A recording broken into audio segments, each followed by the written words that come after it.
everyone, I'm Adam Brown and this is Shell Point Today for Monday, October 27th. Coming up on today's show, a look at an academy class that takes us back in time more than 2,500 years. Coping with grief doesn't have to be done on your own. We'll tell you about the Healing Journey Grief Support Group. And golf pro Gary Keating gets you ready to hit the links with a pitch and run chip shot. But first, the 1962 Academy Award nominated film The Ghost and Mrs. Muir, starring Gene Tierney and Rex Harrison, will be tonight's movie at the Social Center on the island. Come and enjoy this love story with your friends and neighbors tonight at 6:45. Today, Session 3 of the Academy class Russia Under the Tsars takes place with Seth Mendel of Teledora. Today's session, Empress Elizabeth and Catherine the Great, deals with 18th century Europe and Russia. The session begins at 1:15 in the Social Center on the island, and sign-ups are required. Tomorrow, explore the 2,200 acres that is the Florida Everglades. This trip to the Billy Swamp Safari on the Big Cypress Seminole Indian Reservation is $57, with lunch on your own. You'll have the opportunity to try some alligator tail and frog legs, as well as travel through the swamp to look at bison, water buffalo, wild pigs, and many other animals. Island pickups start at 7:45 and sign-ups are required. And looking ahead to the weekend, make sure that you check out the annual Holiday Bazaar in the Woodlands Commons. You'll be able to purchase unique items handcrafted by the residents here at Shell Point. It's a great way to get your holiday shopping done early. The Holiday Bazaar is Friday and Saturday from 10 a.m. until 3 p.m. in the Woodlands Commons. Tomorrow, another terrific Academy class is on tap here at Shell Point. Professor Adrian Kerr takes us back to a time of struggle for supremacy between the Greeks and the Persians, 550 BC. Here with a preview of the class Marathon and Thermopylae are Terry Kolath and Professor Kerr. Hi, I'm here with Professor Adrian Kerr, and we're going to talk about his next program in the Academy this fall semester, Marathon and Thermopylae, and we're going to find out why do they matter. Thank you for joining me again, Adrian. It's always a pleasure to be here at Shell Point, Terry. Yes, and this is an interesting topic, as always. I think we'll just cut right to the chase. Why do these two places matter? Very good question, and it's the society that we live in today is very much influenced by what we call classic education.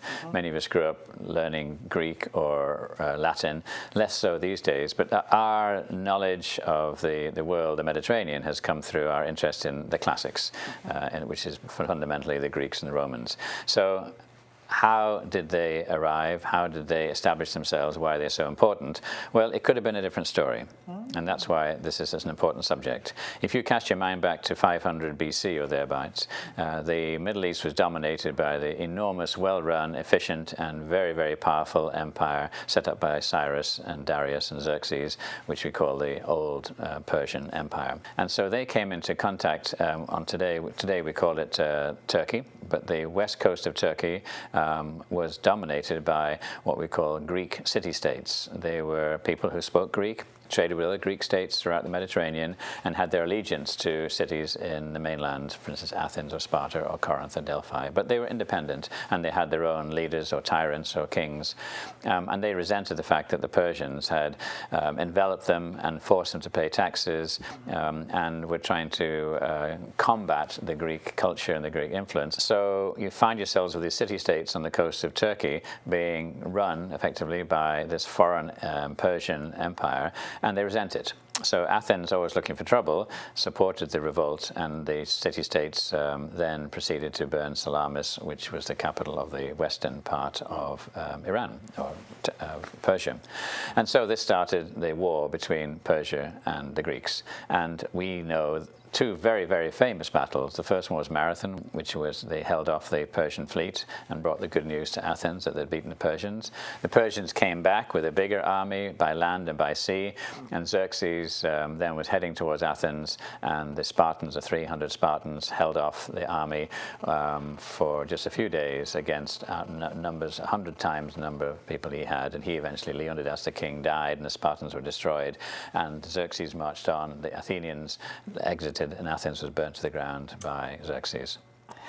But those two battles energized the Greeks, and they came back. And the famous Battle of Salamis, where they defeated the Persian navy just outside Athens today, and another land battle a few months later destroyed the army, and effectively this tiny Greek state fought off and created a stalemate with the Persians, and therefore the Greeks were allowed to continue and prosper, and that's when the Greek Golden Age came. And it's so amazing how one battle can change the world, and a second one, isn't it? It is. It's fascinating, and I will tell you the secret of the so-called marathon run, where we have the long-distance race, which has been ascribed to the good news coming from the site of the battle against the Persian navy, which was Marathon, and they ran the 26 miles to bring the good news to Athens, and then promptly died.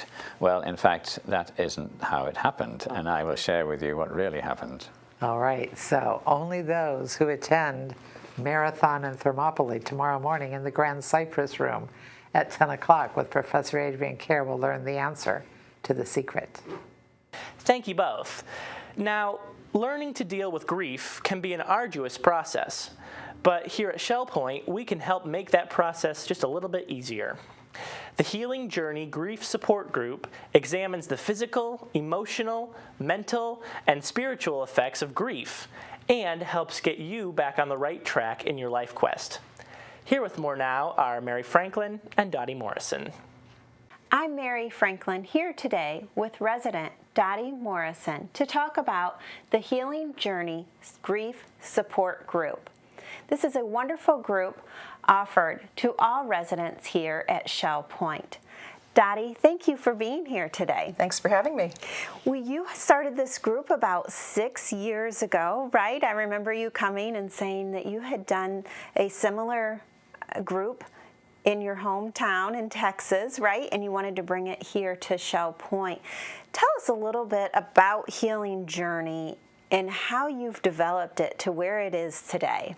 After my husband died 9 years ago, I was living in Texas, and there were two friends who were also widows that I became friends with. Okay. After a while, we realized that our church there had no support group, and even though we could support each other, there were other people who needed support. So being retired teachers, all of us, Right. we kind of took our teaching strategies and borrowed things from different programs and videotapes and so on that had helped us. We added our own experience, and we developed Healing Journey. Now, you and Judy Mayer, who also lives here at Shell Point, have teamed up. She has a wonderful background that really adds to the group as well. Yes, I don't have a professional background in counseling. What I have sort of comes from my own experiences and a lot of workshops I've attended and reading. But Judy was, for many years, a family counselor. Okay. And so the two of us worked together to try to support people who are going through the parts of grief that are so difficult. That is great.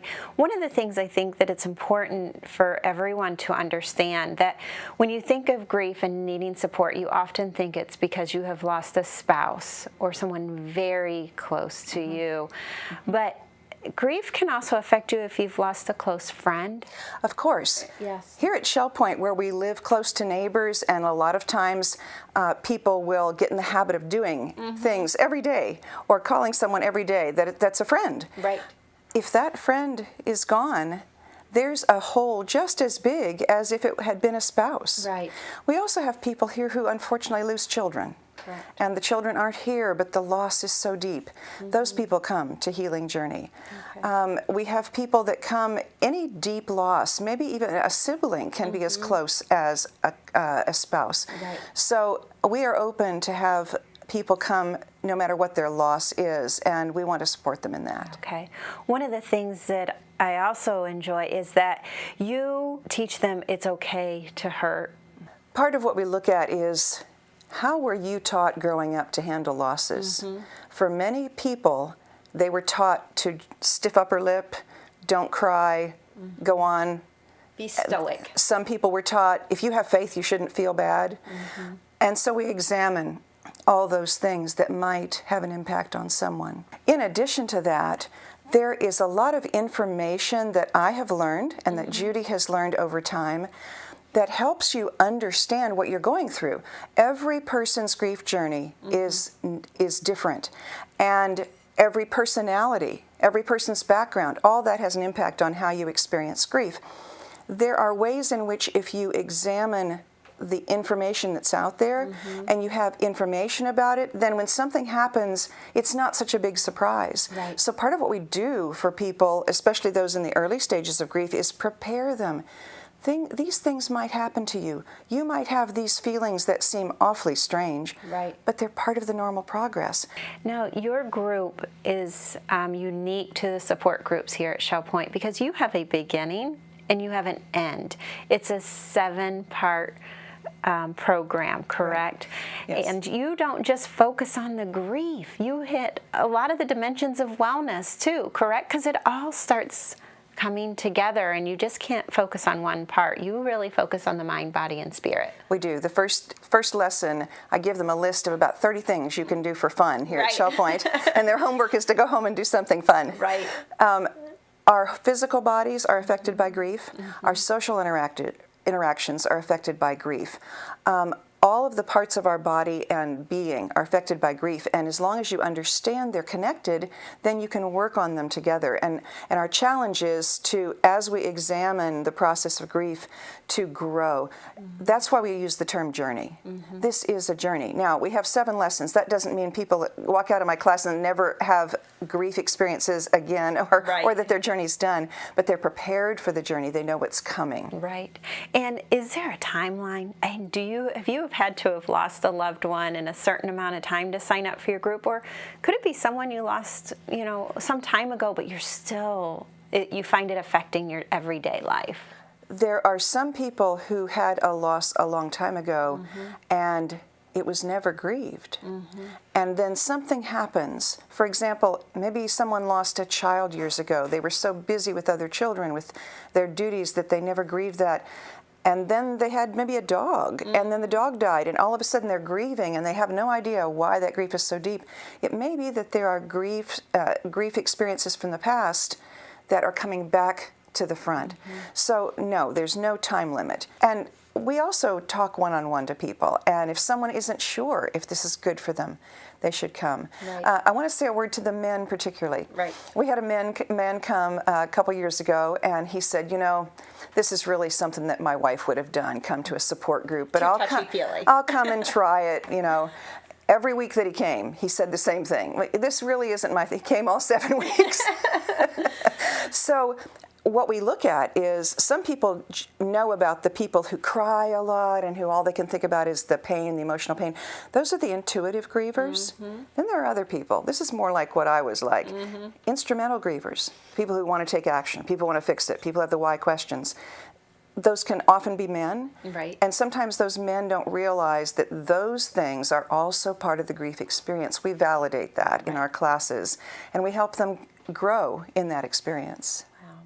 Dotty, we are blessed to have you here. You and Judy Mayer are giving so much of yourselves to help residents here at Shell Point, and we thank you for that.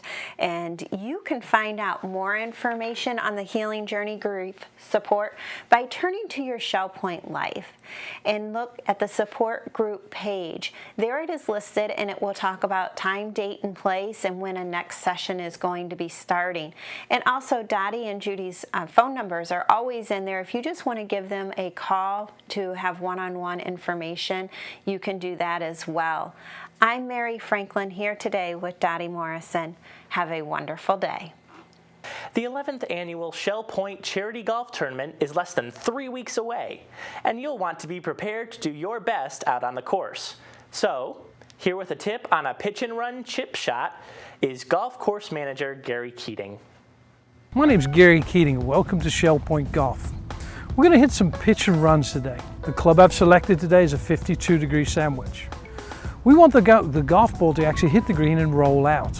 We're not looking to get the ball in the air and fly it to the hole. What I'm always looking for when I'm playing golf, especially when I'm hitting a shot, is to get the ball on the green as quickly as possible and almost have the ball roll like a putt when it's finished. What we actually want is the ball to be slowing down at the hole. So distance control is very important. How I control my distance on this particular shot is dictated by my backswing. For an example, if I take my backswing this much, I can generate a certain amount of energy. If we go back this longer, we can generate more energy. Further back, even more so energy. So what we're actually looking to do is to contain the energy that we supply to the head of the club. Having said that, we want to make sure that two things happen when we hit this particular shot. Is number one is we don't decelerate onto the golf swing. If we decelerate, generally what happens is the club will hit the ground too fast and will basically come up short of the distance required. So I'm going to show you a deceleration and then we'll show you basically correct one. So I'm going to walk you through the steps. We've got a golf ball, 52-degree wedge, and we'll set the wedge behind the golf ball, aiming the wedge face at where I want the golf ball to land. My stance is always a little bit left of the intended target. So once again, the butt of the club's always in the center of the belly. So I'm going to make a practice swing first, and during the practice swings I'm trying to feel the distance that I need to hit it, or the amount of energy I need to supply to produce the distance I need when we hit the golf shot. So I'm going to come back, we got a flag, so nice and slow, and as you can see my backswing's very slow, and my follow through is always a little faster than the backswing. So we're going to do a little deceleration, hopefully you can see it on camera. So we're going to go back, and we come in, club hits the ground a little fast, blade gently leaves it open, and we gently hit the ball to the right, or we'll hit it thin and it'll run past the flag and off the green. So we're going to do a correct one right now, and you'll see my backswing will be a lot slower than the follow through. So during my practice swings, I try to obtain this feeling. So I might take 2 or 3 practice swings, and you'll see the pros on TV do the same thing. So nice and slow, and the follow through's a little faster. Nice and slow, follow through's a little faster. So let's put this into practice. Nice and slow, follow through's a little faster. And as you can see, we've got a successful golf shot. I hope this tip helps you, and you can contact me at shellpointgolf.com or the phone number 433-9790. Now it's time to cover all of Monday's happenings, academy news, menus, and village church connections. Right after this word from David Howenstein with a preview of his radio show on TV, Listening to the Words. Would you believe it was 2 years ago this week that I invited you to close your eyes, get a firm grip on yourself, and join me in a Listening to the Words special for the week of Halloween. Now you've a chance to hear it again, or maybe for the first frightening time. A creaking door opens with a scary Scottish folktale about a dancing fiddle. Also enjoy a mischievous memory of Halloween tricks and treats. Hear a description of the movie The Spiral Staircase, remembering to disregard the admonition to watch that 1946 movie at Shell Point, this being an encore performance. Then, after a harrowing haunted house story, steel yourself for this Halloween program's pièce de résistance, a classic French lighthouse story that was retold several times in the 1950s on American radio networks with the tingling title of 3 Skeleton Key. This is your reader host, David Howenstein, reminding you that this 30-minute Listening to the Words show is played on Shell Point Channel 12 twice each hour every day this week. And remember to remind your friends and relatives who don't receive that choice channel they can catch this creepy classic anytime, though best at night, by pointing their computer browsers to www.shellpoint.net/listening. Welcome everybody to the happening segment of Shell Point TV. I'm Bev Chandley and I'm here with Jill Alderink, and we're going to tell you the activities that we have for you here today at Shell Point. We're going to start at 8 o'clock today with the men's match play doubles tennis at the Woodlands Tennis Courts. And the tennis is followed by an 8:45 virtual bowling game in the Resident Activities Center. 9:15 we have billiards in the Resident Activities Center. And we also have a pottery with instruction available at 9:15. We'll move to 10 o'clock now, where men's match play doubles tennis will be down at the tennis courts.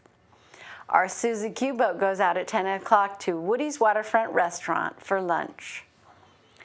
At 10:30, the Disciple Men's Bible Study Group will be at the game room of the Woodlands.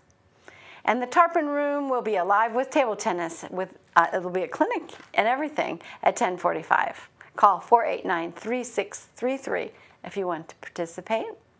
And our last activity for the morning is a Health Connections class, 11:30, specifics in cardio conditioning. And that's in the Health Club and currently full. Now here's Jill. She'll tell you what's going on in the afternoon. Well, Bev, we start our afternoon at noon with Mahjong in the Sable Room at the Woodlands. At 1:15, there are several options. We have advanced table tennis will be taking place in the Tarpon Room. You can play Samba, the card game, in the Resident Activity Center. And the final 1:15 activity is tone chimes. They'll be meeting in the Osprey Room. At 1:30 until 3:30, the model train room is open in the tunnel, so head on down and check out this year's setup. At 1:45, Health Connections Balance and Mobility Training Level 1 starts in the Health Club, and that class is currently full. At 2 o'clock, the Beady-Eyed Bead Club will be meeting in the Oak Room at the Woodlands, and another Health Connections Pilates Stretch meets in the Health Club at 3 o'clock. At 3:15, don't forget rehearsal for the Shell Point Singers, and they meet in the choir room at the church. Health Connections Aqua Agility and Conditioning meets in the LifeQuest Aquatic Center at 3:30. And at 4 o'clock, the Suzy Q heads out to dinner and sightseeing at the Lighthouse Restaurant.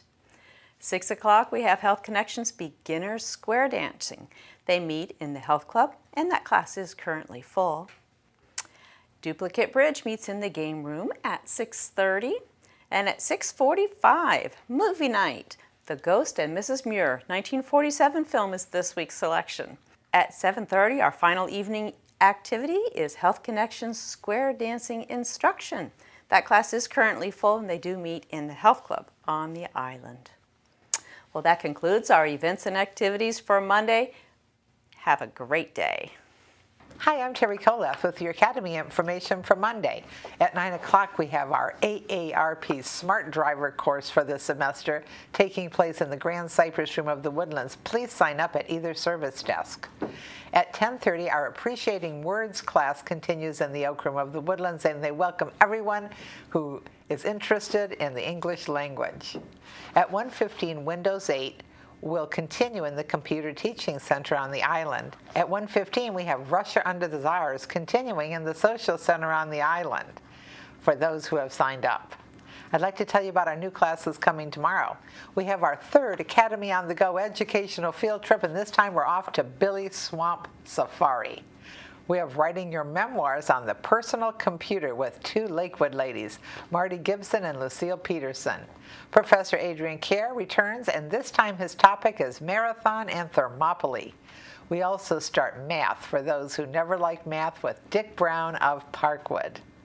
Menus for Monday. In the Crystal Room, the Crystal Platter is spaghetti and meatballs with garlic bread and spinach. The dinner special is the Old Home Cooking Night for $11.95. And the soup of the day is vegetarian chili. In the Island Cafe for lunch, the special is a tuna melt with an English muffin and fresh fruit for $7.25. The dinner special is Bourbon Street flank steak with New Orleans potatoes, yellow squash, and tomatoes for $8.25. And the Palm Grill is closed on Mondays.